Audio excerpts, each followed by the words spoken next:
There's been some really exciting news on the London art scene.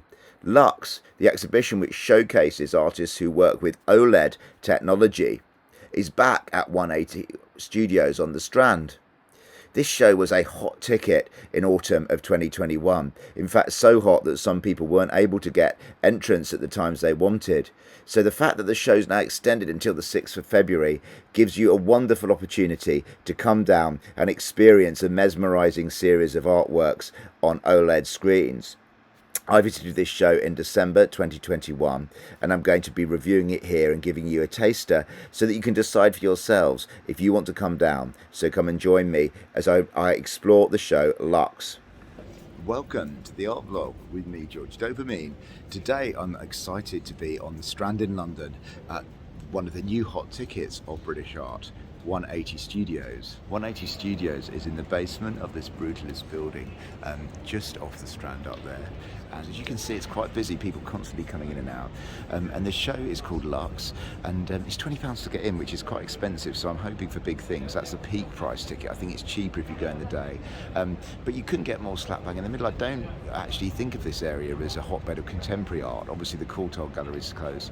But anyway, come and join me as we go into Lux and explore this exhibition.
The vibe is a really interesting mix of underground and quite corporate. The grungy basement, which is kind of left stripped very bare with exposed concrete, belies the fact that this is a very slick operation with corporate sponsorship. Despite that, I really love what they're doing at 180 Studios. They were really enthusiastic attendants who were keen to share the meaning of some of the art, and really passionate about it. And as you can hopefully see from some of the footage, it was very, very popular, and it's wonderful to see such large numbers engaging with contemporary experimental art.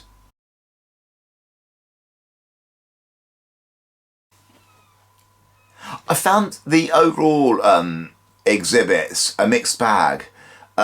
It's a really ambitious show that promises to blur the boundaries between the virtual and physical worlds. And some of the works were hugely exciting. They were visceral. They made you feel and think, and were beautiful. My absolute favourite, and I think probably, the iconic piece of the show, was Asterix Starry Beach. It just overwhelmed you, and I'd never been or experienced a work of art quite like that. That was also closely followed by Black Corporal's brackets Breathe, which was a really beautiful work that had people mesmerised. It was almost like being in a chapel in this grungy underground basement. Some of the works I think were didn't hit the mark for me, but I don't want to be too critical in this case, because I think that's what happens when you're experimenting with new forms and new formats.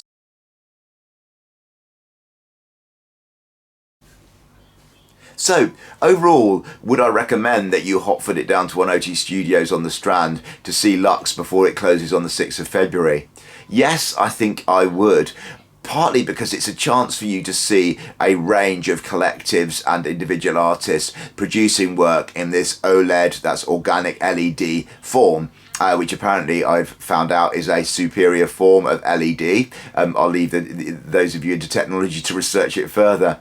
It's a really great collection of works. I do think that with any new technology, there are some hits and some misses as artists find out how to fully utilise and manipulate the technology to achieve what they want to. Some of the works I found a little bit superficial, in the sense that you saw it and it was kind of like what you see is what you understand, if you see what I mean. There wasn't anything deeper. But at their best, the works were really like nothing quite else I think I've experienced in a couple of decades of viewing contemporary art. I should mention as well, there was a cool looking cafe bar attached to the gallery, which was quite large, and that looked really, really fun. I didn't actually have time to stop there this time, but I definitely will be going back. And I'll also be checking out the 180 Studios membership packages, because I think it looks like a gallery to watch. I love galleries that are putting in shows which push the boundaries, experimental, avant-garde, contemporary art, and this seems to be a place which is really good to see. So overall, I think I would give this show a 6.5 out of 10. But some of the works of art flew way above that, and that's why I'm smiling, because I really, really enjoyed it in that sense. Don't forget to subscribe to the art vlog, and also press the notification bell for more reviews of the UK art scene coming up over 2022. Happy New Year, and I hope this finds you well.